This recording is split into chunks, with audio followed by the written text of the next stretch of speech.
I just want to prerequisite this tutorial by saying it's a good idea to complement it with Proko's video shown on the screen here that goes over the anatomy and structure of the nose. I didn't think it was really worth reiterating what he says in that tutorial because he already does a great job of explaining it. So what I've done instead is translated what I've gained from that tutorial into 3D in this one. Now with a stylized nose you can actually have quite a lot of fun, but it is so important to know how a realistic nose works first.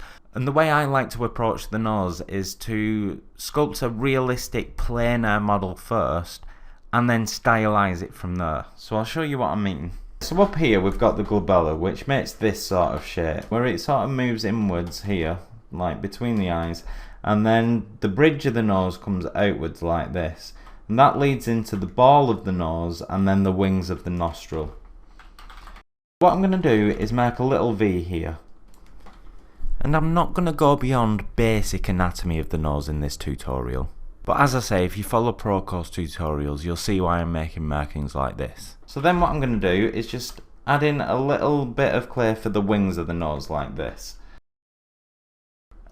and it's really important to just keep moving between front and side view with the nose, otherwise you can get lost very quickly. Okay, so something like this. And then with Dam Standard, I'm just going to mark out where the nostrils should be. And what I usually like to do is mark out the wings like this, so they come round like this, and then move into the nostril, the holes in the nostril like this. And what you'll find is that these wings don't connect to the tip of the nose like this. They actually sort of bypass the tip, kind of like this, leaving a little bit of a plane here on the side. Yeah, a little bit of a plane like that. Again, make sure it's right in front view. And then from the bottom view, you want to make sure that the septum meets the face further forward than where the wings meet the face. And that's because this mouth area wraps around the teeth, and so it creates a sort of a barrel shape, and this nose follows that. Okay, make sure it's right from side view, check your reference, and then what I'm going to do with the Dam Standard is just mark out where this nasolabial fold's going to be, so something like that, and that's just going to help me visualize the direction I'm going with this. And now what I'm noticing from this front view is that I don't have a visible plane for the front of the nostril here. So you know, like with the eyes, I was making sure you could see this bottom plane. With the nose, I'm going to do the same for the nostril, and I'm just going to subdivide it for that. And then with my trim dynamic, I'm just going to plane this off, and it kind of curls round into itself. In fact, I'm going to use my clay build-up for this. And it's so important to make sure that this is working from a side view as well.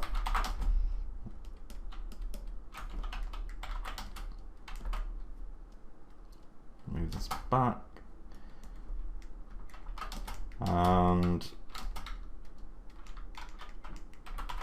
it's a little bit better. I'm just gonna fix this nostril a bit.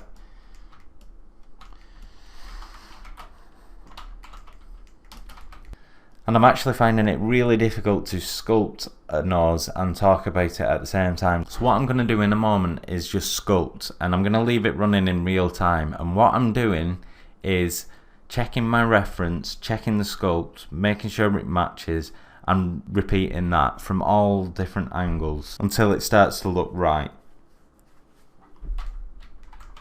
Okay, so another little trick I like to do is, so we marked off the tip of the nose, which kind of runs down and then around the nostril like this.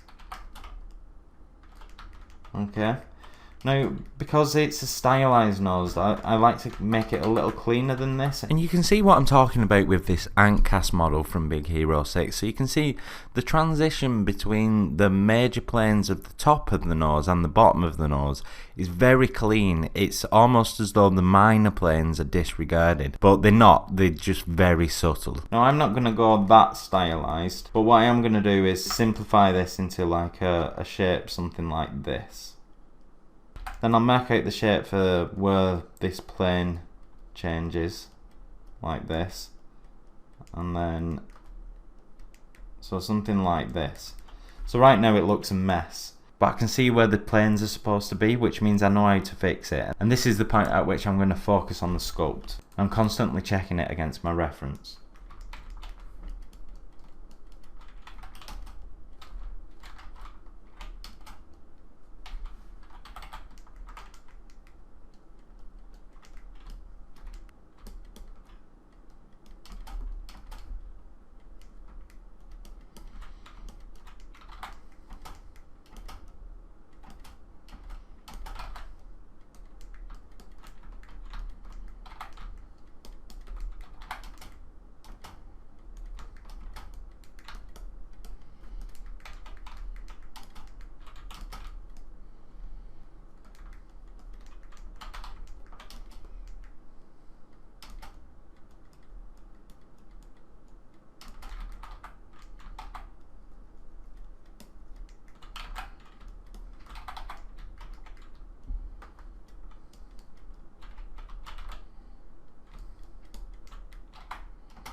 So you can see I'm slowly smoothing away these marks that I made into the sort of shapes that I'm looking for. But in general, I'm moving away from realistic to a stylized one. But having found the shapes of a realistic nose first really helped me to get this looking how I want it to.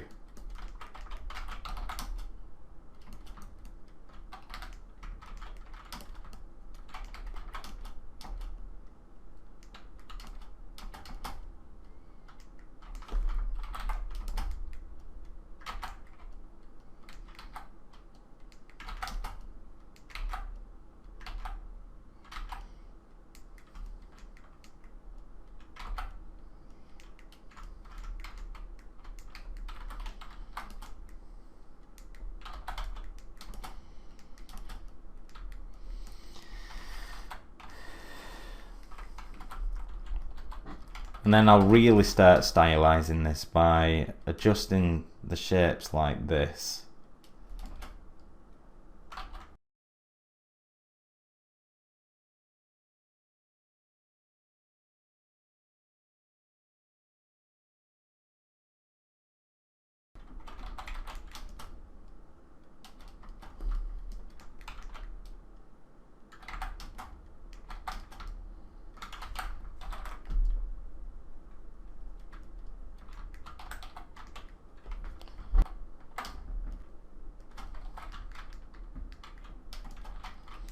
Check it with a different material.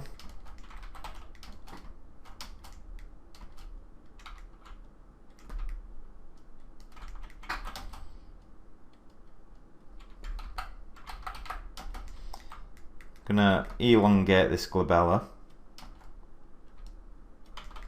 And just while I'm here, I'm actually just gonna enlarge these eyes. And the beauty of doing eyes in the way I did in last week's tutorial is that I have the freedom to do this because they're not connected to the head yet.